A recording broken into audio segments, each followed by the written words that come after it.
We have an unexpected guest today. దాదాపు 50 years of political experience. నీకు అర్థమవుతుందా?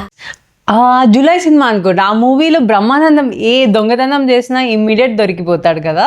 వాడు ఎక్స్ దొంగ, ఎక్కడ దొంగతనం చేసినా నిమిషంలో దొరికిపోవడం వాడి స్పెషాలిటీ. అలానే ఈయన చేసే ప్రతి స్టంట్ కూడా ఇమ్మీడియట్ పిఆర్ స్టంట్లు ఏమైతే ఉన్నాయో అన్నీ కూడా ఇమ్మీడియట్ దొరికిపోతారు. ఐ థింక్ మీరు గెస్ చేస్తున్నారా? తెలీదండి. అర్థం కాలేదంటే ఇంకొకటి చెప్తాను. ప్రపంచంలో ఏది పట్టుకున్నా ఇది నేనే అమ్మా కనిపెట్టింది అంటారు. అర్థమవుతుందా? Yes, you're almost there. ఆయనే ఇవ్వాలమ్మా నా guest. So welcome to the satire. Sir రండి, సార్ రండి. ఎక్కడున్నారు? ఈయన ఏపీఆర్ స్టంట్లో ఉన్నారు. జయము జయము చంద్రన్న, జయము నీకు చంద్రన్న, జయము జయము చంద్రన్న, జయము నీకు చంద్రన్న. విజనరీ గారు ఏం చేస్తున్నారు? నీకెవరో తిరగలేరయో చంద్రన్న, నీకెవరో తాటలేరయా. ఏంటి రొయ్యలు చెప్తున్నారా? నీకెవరో తిరగలేరయో చంద్రన్న, నీకెవరో తాటలేరయా. మంట లేకుండానే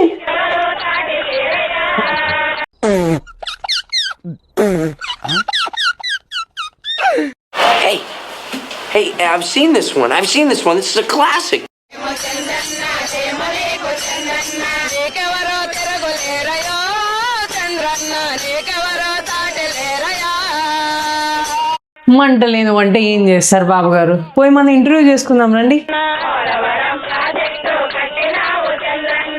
కళ్ళెన్నో ఇచ్చినావు, డోక్రాలెన్నో ఇచ్చినావు. చెప్పండి. ఆ మంట లేని వంట ఏంటి బాబు గారు అసలు మీరు? అక్కడ నేను విజనరీని కాబట్టి అక్కడ మంట లేకుండా వంట చేద్దాం అనుకున్నాను తల్లి. అందులో తప్పే ఉంది, అది ఆర్ట్. ఎందుకంటే మీ అందరికీ బాగా తెలుసు, మనకు Saudi Arabia, Kuwait, Iran, Iraq అన్ని దేశాల్లో కడాన పెట్రోల్ రేట్లు పెరగటం కాదు, చమురు గురించి చాలా పెద్ద యుద్ధమే జరుగుతుంది. అలాంటి యుద్ధంలో తల్లి అసలు మంట లేకుండా వంట ఎలా చేయాలనేది మేము అనుకొని, రేపు ఫుడ్ స్కాసిటీ వస్తే ఫుడ్ లేకుండా తినటం కూడా నేర్పిస్తారా?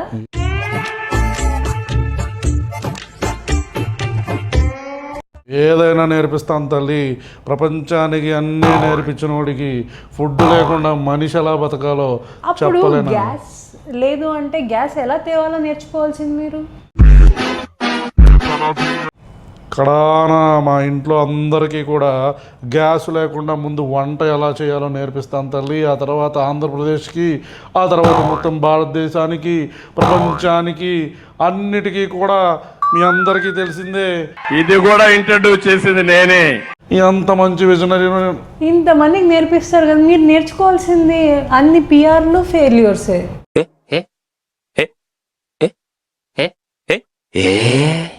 అవన్నీ కూడా ఎప్పుడో చేసేసాం తల్లి. ఇప్పుడు వచ్చిన మీలాంటి వాళ్ళకి మా గురించి ఏం తెలిసిద్ది? ఇంక ఇంటర్వ్యూ మొదలుపెట్టు. బాబు గారు చాలా హాట్గా ఉన్నారు, ఏమో ముంజలు తింటారా? ముంజలంటే గుర్తొచ్చింది తల్లి. మొన్న కుప్పం వెళ్ళాం. మా కుప్పంలో రైతులందరూ కూడా ఎంత చక్కటి ముంజల్ని అక్కడ పండిస్తున్నారో దాన్ని కూడా పిఆర్ కోసం వాడేశాను. మీరు చూసే ఉంటారు. ప్రజల్ని అక్కడ కూడా ముంజలు పెట్టి తెల్లగా స్వచ్ఛంగా, ఎందుకు ఇలాంటివన్నీ అసలు? స్వచ్ఛమైన ముంజలు, తెల్లని ముంజలు బాగా పండిస్తున్నారని పిఆర్ కూడా మన వాళ్ళందరూ వేశారు. కానీ చూడలేదు. అమ్ముకునే వాళ్ళకి ఐడియా ఇస్తే బాగున్నాయి, తెల్ల ముంజలు, స్వచ్ఛ ముంజలు అని.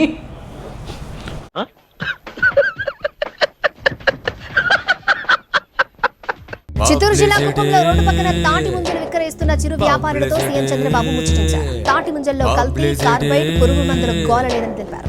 కుప్పం ప్రజల మనసు లాంటి స్వచ్ఛమైన చల్లనైన తాటి ముంజలు రోడ్డు పక్కన ఆగి తింటుంటే ఎంతో హాయిగా ఉందన్నారు సీఎం.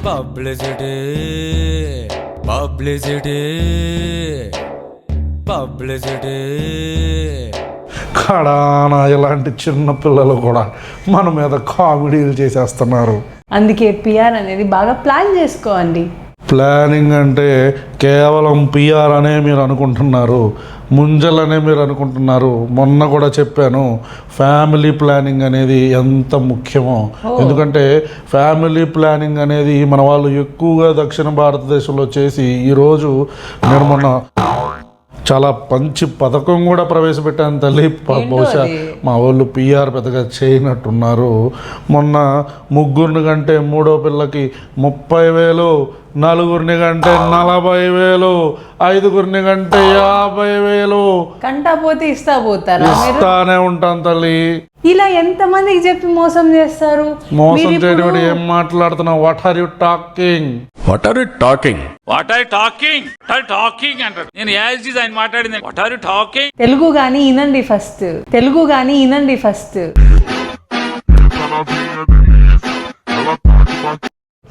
మీరు ఇప్పుడు పిల్లలు కనమంటారు, మీరు ఒక 2 years ఏమి ఉంటుంది, తర్వాత రావచ్చు రాకపోవచ్చు, అప్పుడు వాళ్ళ పరిస్థితి ఏంటి?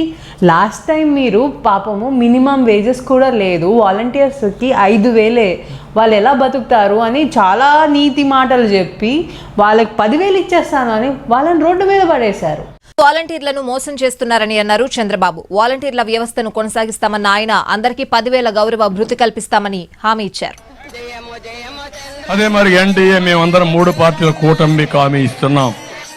మీ ఉద్యోగాలు తీసేయం, వాలంటీర్ వ్యవస్థ కొనసాగిస్తామని మరొక్కసారి మీ అందరికీ హామీ ఇస్తున్నా.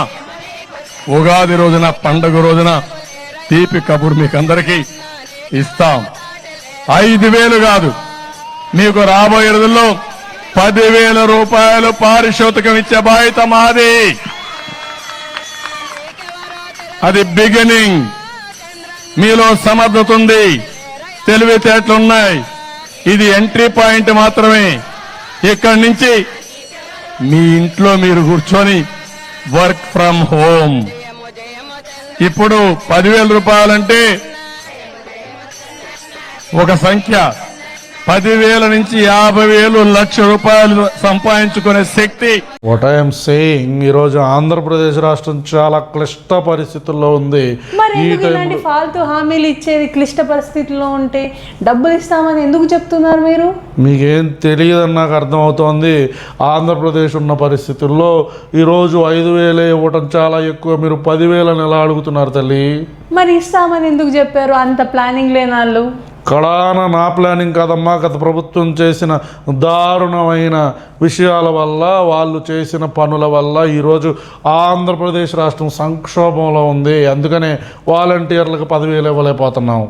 వాళ్ళకి ఇవ్వలేకపోతున్నా. మరి పిల్లలు పుడితే డబ్బులు ఇస్తానని ఎలా చెప్తున్నారు మీరు? ఖచ్చితంగా ఇస్తాను తల్లి. ఎందుకంటే 2030-40లో కూడా నేనే ముఖ్యమంత్రిగా ఉంటాను. మీరే చూస్తారు.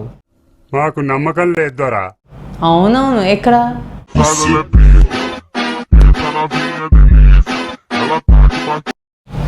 ఎక్కడంటావేంటి? ఆంధ్రప్రదేశ్ రాష్ట్రంలోనే. నా ఆంధ్రప్రదేశ్ ప్రజలుండగా కడానా నేను ముఖ్యమంత్రి వేరే రాష్ట్రానికి ఎందుకు అవుతానమ్మా? ఇక్కడే అవుతాను. దానికి తగిన వనరులు కూడా నేను ఇన్వెంట్ చేస్తాను. హైదరాబాద్ కట్టినోడిని ఇన్వెన్షన్స్ చేయలేనా? అవును. సెల్ ఫోన్ ఇన్వెంట్ చేసింది ఎవరు? నేనే. నేను మరీ అంత ఎదవలా కనపడుతున్నారా? ఓ మాదిరిగా కూడా కనపడలేదా? అప్పుడు ఇన్వెంట్ చేసినాడు ఇంటే ఇది చచ్చిపోతాడు. సెల్ ఫోన్ ఇన్వెంట్ చేసింది నేనే. మొన్న ఈ మధ్య ఆటో డ్రైవర్ని కూడా కలిశాను పిఆర్ స్టంట్లో భాగంగా. మీరు చూడలేదా? చూసామండి. అదేంటది? ఆటో డీజిల్తో నడుస్తుందా పెట్రోల్తో నడుస్తుందా అక్కడ దాకా అడిగారు. ఓకే, అవును. మరి దాన్ని ఎలక్ట్రికల్గా మార్చేయమని ఎలా చెప్తారు మీరు? వాట్ ఐఎమ్ సేయింగ్, ఈరోజు అతన్ని ఏం బాబు పెట్రోల్తో నడుస్తుందా డీజిల్తో నడుస్తుందా అంటే లేదండి డీజిల్తో నడుస్తుంది అన్నాడు. మరి దీన్ని ఎలక్ట్రిక్గా మార్చేయచ్చు కదా అన్నాను. ఇప్పుడు నువ్వు ఆటో తోలుతున్నావు కదా, సొంత ఆటోనా? సొంత ఆటో సార్. పెట్రోలా డీజిలా? డీజిలే సార్. డీజిల్. దీన్ని ఇప్పుడు ఎలక్ట్రికల్ వెహికల్ గా మార్చుకుంటే నీకు ఖర్చు తగ్గుతుంది కదా? తగ్గుతుంది సార్. ఏమైనా ఆలోచించావా దిశగా? ఆలోచించాను కానీ సార్, ఉన్నది దానికి సరిపోతుంది సార్. ఇప్పుడు ఎలక్ట్రికల్ వెహికల్స్ గా కన్వర్ట్ చేసుకుంటే ఆటోమేటిక్ గా నీ కాస్ట్ తగ్గుతుంది, ఖర్చు తగ్గుతుంది, ఆదాయం పెరుగుతుంది. నేను మొట్టమొదటిసారిగా నీ వెహికల్తోనే స్టార్ట్ చేస్తా. ఎలక్ట్రికల్ వెహికల్ ఇంట్లోనే ఛార్జ్ చేసుకోవచ్చు. నువ్వు ఇంట్లోనే ఛార్జ్ చేసుకుంటే చాలా సులభం అవుతుంది. నేను ఒకసారి కలెక్టర్కి నువ్వు కలువు, ఏం చేయాలి నేను గైడ్ చేస్తాం, దాని ప్రకారం ముందుకెళ్దాం. అలా ఎలా మారుస్తారండి? ఇంజన్ మారిస్తే సరిపోతుంది తల్లి. అదేదో ఎలక్ట్రిక్ అయినా కూడా రేపు ఛార్జింగ్ అయిపోద్ది కదా, వాటర్తో మార్చేయాల్సింది మీరు. నేను ఏదైనా చేస్తాను తల్లి, ఎందుకంటే నాకు బాగా ఉదయ ఛానల్లో చాలా ఉన్నాయి. పిఆర్ చేశానంటే ఆటోమేటిక్గా ఆ పిఆర్ స్టంటుల్ని ప్రమోట్ చేయడానికి మహా టీవీ, TV5 ఇట్లా రకరకాల. అవునవును, మంట లేకుండా వంట చేస్తే ఆ మహా న్యూస్, ఇదో పెద్ద మహా న్యూస్ అయినట్టు ఆ వంశీ మన శిష్యుడే భువనేశ్వర్ అమ్మగారు కూడా వెళ్ళి అసలు ఆయిల్ లేకుండా ఏంటది మనవడే మసాలా వంశీ తక్కువ కూడా వేసి చెప్తానుండు తల్లి. మనవడే వంశీ కూడా మా తానులోని మొక్కే. కావాలి వెళ్ళాడు కదా, కావాలి. అక్కడికి వెళ్ళిన తర్వాత అక్కడ ఆ ఫిషరీస్ దగ్గర 1 కేజీ చేపలు కొన్నాడట. 1 కేజీ చేపలు కొని అవి తీసుకొని ఇప్పుడు ఎవరైతే వండుతుందో కదా వెంకమ్మ వారి ఇంటికి వెళ్ళి చేపలు పులుసు బాగా వండుతారంటే సరే ఇది ఉండమ్మా అని చెప్పి 1 కేజీ ఆయిల్ తినరు కదా చేసి ఇందులో సరే అంతవరకు బాగానే ఉంది. మసాలాలు ఏం వాడతావు చెప్పు, ఇంటికి పోయి మేడంకి చెబుతాను. అవును, ఎలా ఉండాలో చెప్తే ఇంటికి వెళ్ళి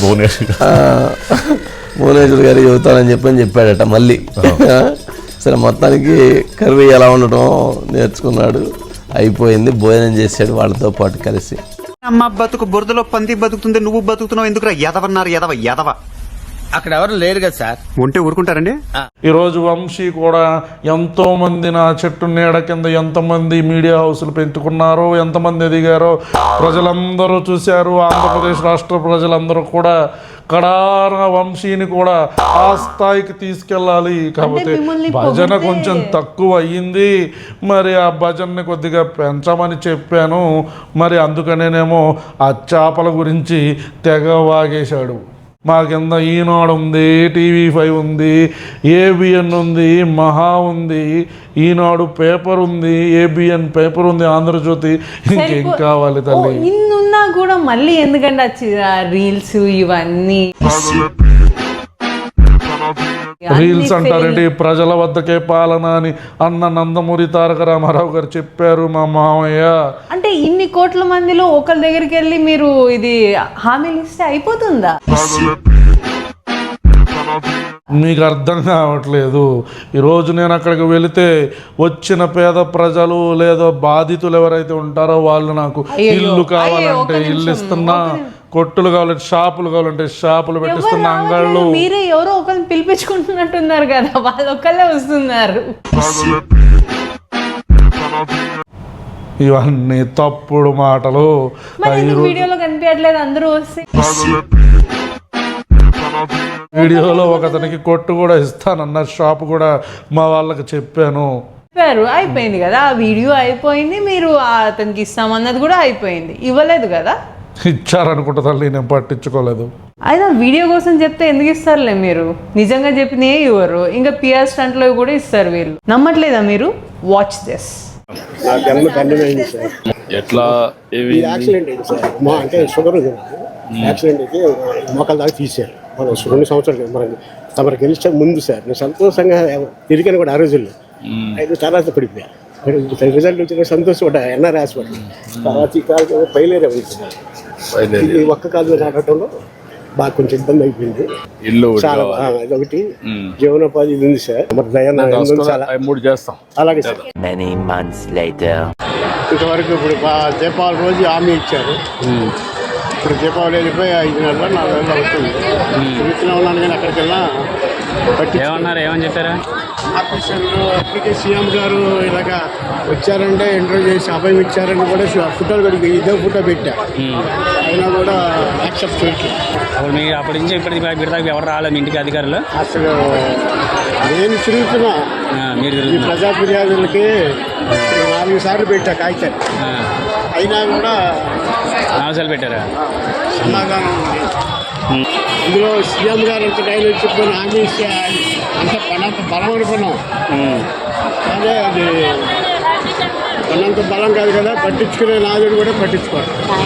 అంత వాటిదే డబ్బా బబ్రాజమానం భజగోవిందం, ఇంతకు మించి ఏమీ లేదు. ఆ వీడియో ఏదైతే ఉందో అదే వీడియో లాగా ఉంది. చాలండి మీ పిఆర్.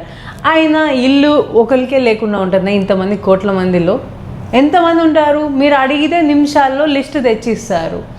మీరు ఈజీగా శాంక్షన్ చేయొచ్చు. చేయాలంటే వాళ్ళ దగ్గరికి వెళ్ళి వాళ్ళకి ఒక మైక్ పెట్టి మీరు ఒక మైక్ పెట్టుకుని ఈ వీడియో చేస్తాం, అవసరమా? మీకు వీడియో లాగా ఉంది. పేద ప్రజలకి ఒక ముఖ్యమంత్రి వెళ్ళి అక్కడ నుంచొని వాళ్ళ భుజం మీద చేయేసి జూనియర్ ఆర్టిస్టులు కదా, ప్రజల దగ్గరికి వెళ్తున్నానని ఎందుకు చెప్తున్నారు? ఇలాంటి అబద్ధాలు మాట్లాడదు తల్లి. కడానా నీకు కూడా మంచి ఫ్యూచర్ ఉంది. ఇట్లాంటి మాటలు మాట్లాడి నాకు ఫ్యూచర్ వద్దు, మీ భజన వద్దులేండి, పక్కన పెట్టండి, ఇంకా చాలు. ఆయన మీ భజన చేసినందుకే సత్యనాదేలో మైక్రోసాఫ్ట్ CEO అయ్యారా? నాకు భజన చేయటం ఏంటి? మైక్రోసాఫ్ట్ హైదరాబాద్కు తీసుకొచ్చింది ఎవరో నీకు తెలీదా? వాళ్ళకు తెలుసు, ఆంధ్రప్రదేశ్ ప్రజలకు తెలుసు. ఈరోజు హైదరాబాద్ కట్టింది ఎవరు? నేనే. మొబైల్ ఫోన్ కనిపెట్టింది ఎవరు? నేనే. అమరావతి కట్టలేకపోయింది ఎవరు? మీరే. సూపర్ 6 ఇవ్వలేంది ఎవరు? మీరే. అన్నీ ఇచ్చాం. సూపర్ 6లో ఖచ్చితంగా మీరు ఆ జగన్మోహన్ రెడ్డికో లేదా ప్రతిపక్షాలకో లేదా ఇంకెవరికో అమ్ముడిపోయి ఉంటారు. What are you talking? Super 6లో చెప్పాలి, నేను తెలుగే మాట్లాడేదని. అసలు మీరు వినరేంటి? సూపర్ 6 ఇచ్చామమ్మా. అవును, పాపం అమ్మాయిలకి మీరు 18 to 45 years లోపల అందరికి డబ్బులు ఇస్తానని చెప్పారు. అవును, ఇచ్చారా?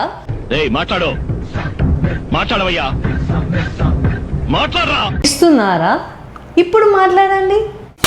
అంటే మీ పిఆర్ బాగా ప్లాన్ చేసుకున్నట్లేరే. ఈ సూపర్ 6 మొత్తం అమలు చేయాలంటే ఆంధ్రప్రదేశ్ రాష్ట్రాన్ని గత ప్రభుత్వం ఎలాంటి దుర్మార్గమైన పరిస్థితుల్లో వాళ్ళు చేస్తుంటారు. ఇప్పుడు మీరు వచ్చి ఆల్రెడీ 2 years అయింది కదా, మీరు ఎందుకు డెవలప్మెంట్ చేయలేదు? ఆ ఒక్క పథకమే హీట్లేదు కానీ మిగతా అన్నీ ఇస్తున్నాం తల్లి చెప్పినవి.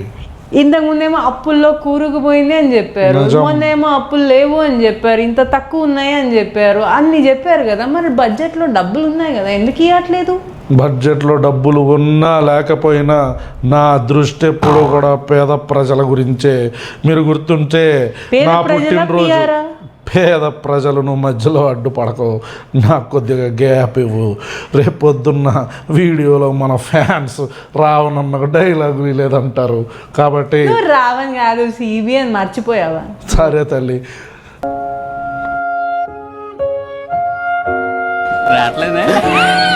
ఫ్లోలో పోయింది. ఓకే, నా పుట్టినరోజు రోజున చూశారు కదా, పేద ప్రజల కోసం మొత్తం వాళ్ళు తినటానికి అన్నా క్యాంటీన్కి మొత్తం డబ్బులన్నీ ఇచ్చాం, గుర్తులేదా? ఎంత? ఆ ఒక్క రోజుకు గాను 76 లక్షల రూపాయలు అక్షరాల అన్నా క్యాంటీన్లో తినే పేద ప్రజల కోసం మేము దానం చేసాం. ఎన్నాళ్ళు చెప్పుకుంటారండి అన్నా క్యాంటీన్ అని? ఓకే, మీ ప్రకారం పర్ డే ఎక్స్పెండిచర్ 76 lakhs. అవును, అంటే యావరేజ్గా 80 lakhs అనుకుందాం. Okay, so per month around 24 crores, అంతే కదా? So per year around 300 crores అవుద్ది యావరేజ్గా. అవును, ఒక ప్రభుత్వానికి 300 crores అనేది ఒక అమౌంటా? దీనికి మీరు ఇంత నేనేదో పెద్ద ప్రజలంతా కూడా నేనే అన్నం పెట్టి పోషిస్తున్నాను అని చెప్తున్నారు. ముఖ్యమంత్రి చంద్రబాబు పుట్టినరోజు సందర్భంగా అన్నా క్యాంటీన్లలో ఉచితంగా భోజనం పెట్టడంపై ప్రజలు హర్షం వ్యక్తం చేశారు. చంద్రబాబు ఆయురారోగ్యాలతో ఉండాలని ఆకాంక్షించారు. సీఎం సతీమణి నారా భువనేశ్వరి ఇచ్చిన విరాళంతో రాష్ట్ర వ్యాప్తంగా అన్నా క్యాంటీన్లలో ఉచితంగా భోజనం అందించారు. పుట్టినరోజు శుభాకాంక్షలు. ఈరోజు ఆయన పుట్టినరోజు సందర్భంగా ఈ ఫ్రీగా పెట్టడం ఇంకా చాలా సంతోషంగా ఉంది. దేవుడు ఆయనకి ఆరోగ్యాలు ఇవ్వాలని వేడుకుంటున్నాను. చంద్రబాబు నాయుడు గారికి పుట్టినరోజు శుభాకాంక్షలు అండి. ఇలాంటి పుట్టినరోజులు మరి ఎన్నో జరుపుకోవాలని దేవాది దేవుణ్ణి ప్రార్థించుతున్నాము. చంద్రబాబు నాయుడు గారికి వందనాలు. ఎప్పుడు ఆయనే కావాలని కోరుకుంటున్నాం. అలా చంద్రబాబు నాయుడు పుట్టినరోజు ఈ మధ్యన రోజుకి 5 రూపాయలు తీసుకుంటారు, ఈవేళ ఫ్రీగా పెట్టారు, భోజనాలు బాగుంది. దీంట్లో సగం ఇస్కాన్ వాళ్ళు కూడా ఫండింగ్ చేస్తున్నారు కదా. అక్షయ్ పాత్ర ఫౌండేషన్ నుంచి మీరు ఇన్ఫ్రాస్ట్రక్చర్ పెడితే మేము ఫుడ్ ఇస్తామని వాళ్ళే కదా ఫుడ్ కూడా పెడుతున్నారు. అవును, మరి ఎందుకండి ఇంకా చెప్పుకుంటారు అన్నా క్యాంటీన్ అక్షయ పాత్ర లాంటి వాళ్ళని తీసుకొచ్చిందే నేను. ఎంతో మందిని తీసుకొచ్చాను. అక్షయ పాత్ర వాళ్ళని ఇంకా తీసుకొచ్చి ఇస్కాన్ కూడా మీరే పెట్టారని చెప్పండి, అయిపోతుంది. అప్పట్లో ఇస్కారేంటి, శ్రీకృష్ణుడు వచ్చిన నేనే మాట్లాడానని కూడా చెప్తాను. బాగా ఉదే ఛానళ్ళు ఉన్నాయి, పిఆర్ టీములు ఉన్నాయి. ఏం మాట్లాడుతున్నావు తల్లి? కడాన నమ్మే గొర్రెలు ఉన్నారు. ఫ్లూట్ కూడా వాంచింది మీరేనా లేదా నేర్పించింది మీరేనా? రథాన్ని నెట్టింది కూడా నేనే అని చెప్తాను తల్లి. అంతేలేండి, మీ ఛానల్ ఉంటే ఏదన్నా చెప్పుకోవచ్చు. పాఠాలు చెప్పాననొచ్చు, లేదంటే పరిగెట్టి వెళ్ళిపోయానని చెప్పొచ్చు. బాబు గారు, మీకు ఎలానో భజన చేసే ఛానల్స్ ఉన్నాయి, మళ్ళీ మీకు ఈ యూట్యూబ్, ఈ రీల్స్ ఇవన్నీ అవసరమా మీకు? మనం చేసే పనులు ప్రజలకు వెళ్ళాలి, ప్రజలకు తెలియాలి. అవన్నీ కూడా ప్రజలకు చేసే పనులు తెలియాలంటే చేయని పనులు కాదు, ఇట్లా పిఆర్ స్టంట్స్ వద్దు. అదే చెప్తున్నాను నేను. ఇది పిఆర్ స్టంట్ కాదు తల్లి, నీకు అర్థం కావట్లేదు. కడానా ప్రజలందరికీ కూడా మేము చేస్తున్న పనులు చేరాలంటే ఇలాంటి వీడియోలు చేయాలి. చేయకపోతే ఆటోలు ఎక్కుతాం, చెప్పులు కుట్టే వాళ్ళ దగ్గరికి వెళతాం, కొట్ల దగ్గరికి వెళతాం, తాటి ముంజలు తింటాం. నిజంగా మీరు ఎప్పుడైనా ప్రజల దగ్గరికి వెళ్ళండి, వాళ్ళ ప్రాబ్లమ్స్ అర్థమవుతాయి. వెళ్ళాను కాబట్టే నిప్పు లేని పొయ్యి మీద చేపల్ని వేపాను. అందుకే వాళ్ళు ఏం మాట్లాడలేదు, మీ టీం కాబట్టి. అదే నిజమైన వాళ్ళు అనుకో, ఏంటయ్యా ఫైర్ లేకుండా నువ్వు వంట చేస్తావేంటి అని తిట్టారు. అలా అనకుండా ముందే మేనేజ్ చేస్తాం. నేను చెప్పేది అదే, మేనేజ్ చేస్తాం. ఆపి కొంచెం మీరేం చేయాలో సీఎంగా అవి చేయొచ్చు కదా. ఇంకా నువ్వు చాలా ఎక్కువ మాట్లాడేసావు. ఒక ముఖ్యమంత్రిగా నేను యాక్చువల్లీ చాలా ఎక్కువ కాదు, ఈయన మీద ఎంత మాట్లాడినా కూడా అవ్వవు. టాపిక్ పైన టాపిక్ మనకు వస్తూనే ఉంటాయి. సో ఇక్కడికి మనం ఏంది ఎండ్ చేద్దాం కొంచెంసేపు. So will meet in the next episode. ఉంటా.